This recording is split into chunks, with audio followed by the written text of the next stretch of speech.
In this video, we're going to become familiar with a plugin called Particle Illusion.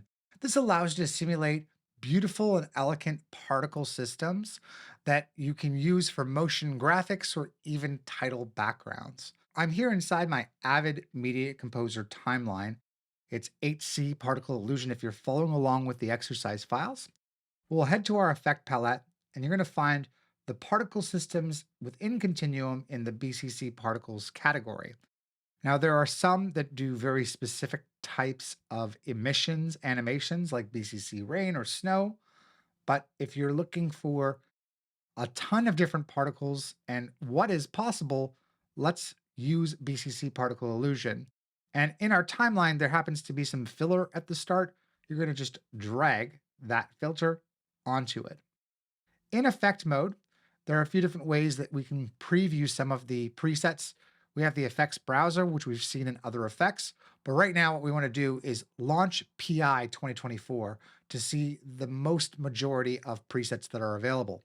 Once I launch that, so that we're all on the same page, we're going to switch out our workspace view. We can easily do that from the view menu, or we're going to go over to browse. And browse is going to allow us to see some of the presets that Particle Illusion ships with. I'm going to make the top viewer just a little bit bigger so that we can see it. And we have different ways of seeing particles. And just so that we're all on the same page, let's click the library view icon, which has various categories of different emitters. Some of these emitters are based on the year of release. So 2024 shows certain new features that came in 2024, and in 2023, other features are highlighted. There also happens to be a sampler kit. And if I go back to thumbnail view, we can easily change the size of how big we see them. And in order to preview one here in the top stage viewer, simply click and we'll get a sense for what that does. We have some exploding particles, some big boom blasts. And let's just load up this pixie dust.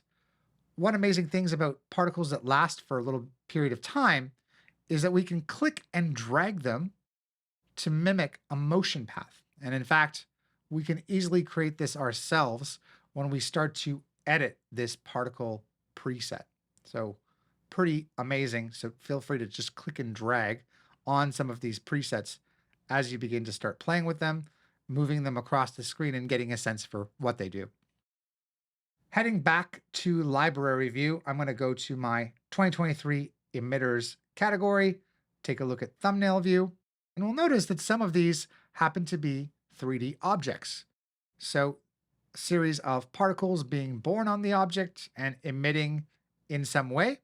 When you see the plus next to a preset, this means that there are several different nodes at play creating this particle system / emission. Let's take a look at the holographic data sphere. So I want to select that, just move this around the preview window, and I want to get a sense for how this was constructed. One thing that we can do is double click this, and this is going to load it into the edit window where we have our main stage, play back that particle system, and see the components or nodes that are being used to create this. Now, if we want to just look at one specific node, we could turn off specific nodes by double clicking on the circle icon. So now I've turned off green brackets, red dots, and numbers, and I'm going to look at the holographic data sphere. This happens to be a 3D model, and it doesn't have any particles at all, but it is a very fascinating look. In instances, particles themselves are born on something. So a type of shape, in this case, this is a 3D model, but we could have it be a sphere, a box, a circle, a plane, the list goes on. Once you choose how you want your particles to be born, we can then start to play around with all of the other properties here. In this case, because of the specific model type being set to spiked sphere, and also it being set to show wireframe, we're able to see the outline of the shape that particles could be born on. Now, right now, this 3D model is set to emit from various vertices, But we could change this to emit from one of several other options. In this case, I'm just going to choose edges. And you'll see the edges along the sphere get a lot brighter. Any of these properties can be adjusted as well as animated. And if you're looking to see what is animated, the properties are going to be highlighted with red. So in this case, I see the rotation value under angle is being animated, and specifically rotation Y, because that number is changing. Let's take a look at another element. So this is our 3D model. I'm just going to double click the green brackets. And now we see that element being born on our base 3D shape. And they're blinking. How these green brackets were created, we can take a look at a few different properties. One is the shape was decided from the shape image here at the top of the effect. In fact, if I click on that, you'll see that we have an entire library of available presets that you can access and use in your particle nodes. So if I come in here and actually change that to something from 2023, maybe this bracket, I'll get a little, hey, this is the new shape I'm using compared to the original shape. And if I apply that, that has been swapped out. We'll see that the color is set to green, which is the color over life. And if you simply click on that color, here is we can just, come in here and adjust that solid color. Or in fact, we can play around with making it a gradient. So in fact, if you go here to load a preset, here are a bunch of gradient presets that you can use, which will give your particles various colors instead of the one that I'm using. I'll apply it and exit out of that gradient editor. As we can see, these particles are quite small. So I'm just going to come here to adjust the size, get a better look at them, and also have a little bit of a bigger size variation between these, which adds some randomness so that they don't all look as if they're coming from the same place. So the size variation is set to 55 in this instance.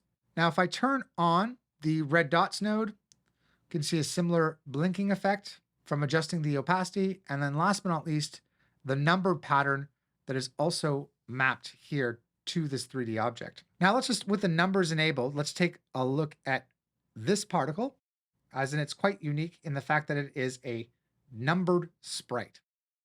So this specific sprite happens to be an image sequence where it's referencing multiple images, in this case, 10 numbers. The cool thing is you could go to a variety of these different categories, and you may discover whenever you see a play icon on the bottom left next to a particle system, this means there are several different numbers that are associated with it or several different elements. And if I now choose this new shape courses and apply it, that's going to swap out the numbers for this new defined shape. And since it's slightly different, I will also scale that up so that you can see it, turning off the red dots and the green brackets. We can get a sense for these particle systems by adding a particle preset to the stage and then making changes to each of the selected nodes. But what if we wanted to start with something from scratch? In this case, I'm going to stop playback. I'm going to select all 4 nodes that make up this particle system and get rid of it. You're always left with this layer by default. And we're going to go now into Browse, like we did before. But this time, I'm going to choose a very basic emitter to add to my stage. So this is under Custom. I'm going to double click. All right, here is our basic emitter that we just added. Let's do some things to see it a bit clearer what's going on. I'm first of all going to change my stage view to zoom in to 400%. And you should see these blurry spheres being emitted from a point in space. So the blurry spheres are the particle type, identified by the shape image at the top of this new particle type node. And where they're being emitted from is the basic emitter, the node just here at the beginning, which is currently set to point. What controls how fast these are being emitted away from the point is the velocity. So I'm going to increase the velocity to 300. So you could just see that these particles are now traveling a lot faster, but I want you to note that at a certain point in time, these blurry spheres just pop off the screen. And that happens to be that they only have a certain lifespan. So particles are born and then they die. And if we increase their lifespan number to something greater, in this case, 1,000, they're going to travel that much further across the screen because they don't die right away. The other thing we can influence, of course, is the number of particles being born. And now, more particles are being born per second from this point in space, being emitted 360 degrees around from that point. What controls this is the emission range. You can see it's set to that value of 360. I want to show you what happens when I set this to a value of 30. We get a much more narrowed angle for how these particles are being emitted here on the screen. Now, the cool part is, just like I saw before, I could actually move around my particle system directly in the stage, just like I did in the preview, to control that a bit better.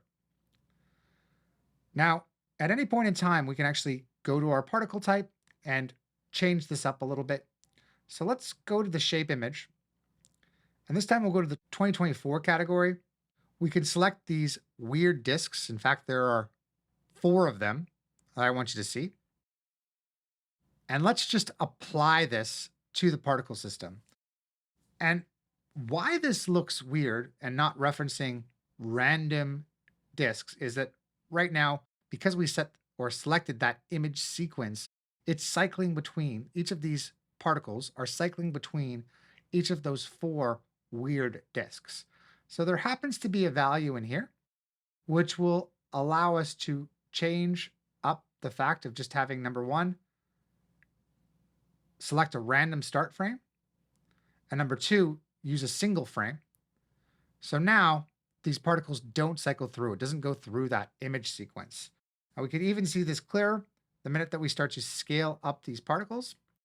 And in fact, I'll add some size variation. And it's just because, again, there's so many, had a number right now of 155 being born every second. I'm going to bring that down to 20 so we can see the different shapes here. Another really handy thing when it comes to particle systems is right now, as you can see, when these particles are born, they pop on screen, and when they die, they pop off screen.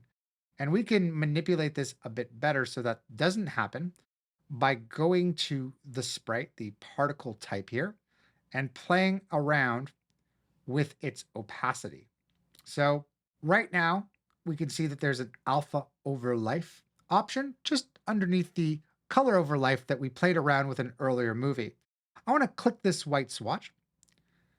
And one cool part is that we can load a preset. So black represents when we won't see a particle because it's going to be at 0 opacity. White represents that it's going to be at 100% opacity. If I choose a preset like this, where we have a nice little tight black section here at the beginning of the particle's lifespan, ramping up to 100, and then you can see it dies off, this could be suitable for having our particles fade in as well as fade out at the end of its lifespan. I'll go back to the basic emitter in this case, and we'll increase its velocity to see this, have it move a bit faster through space. And one other thing to note is that we're not stuck with this particle system just being born on a point. Just drawing your attention to, we could have these born on a 3D model or really handy elements such as a line. So the minute, by the way, I select the line, I get to draw a line on the screen, and I'll just press escape so I don't make any more points. So now we can see these particles being emitted in 2 directions, one from each point here on the line, and we get a very different type of emission. Now, something new to Particle Illusion 2024 that's definitely worth checking out is when you go to select a sprite, whatever sprite we have loaded, you could try to generate a different type of sprite from it. So what I mean from that is I'm just going to select the dot here temporarily, but I'm not going to apply it to my particle system. I'm going to go here and click on the word generate at the bottom. This brings us to a new area of particle illusion. So what would happen is we enter in a text prompt and some negative prompts. It uses this image as a reference, and then it creates multiple images for us. There are a few tutorials on BorisFX.com that goes over this. And let's just apply this to see a few final things. So I'm going to click on apply. We can now see our particle system here in Avid on the filler layer. And going back into effect mode, you should know that there are specific properties for working within the host that you could take advantage of after you've created your particle system in PI. For instance, we have some end effects here, so you could add a glow to your particles, and we can increase the glow intensity, the glow radius, and then also decide on the threshold to which we want that glow. You also have the ability to mask your particles to certain elements here within your sequence.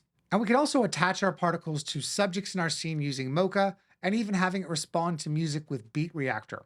There's a lot to particle illusion. I'm just touching the surface.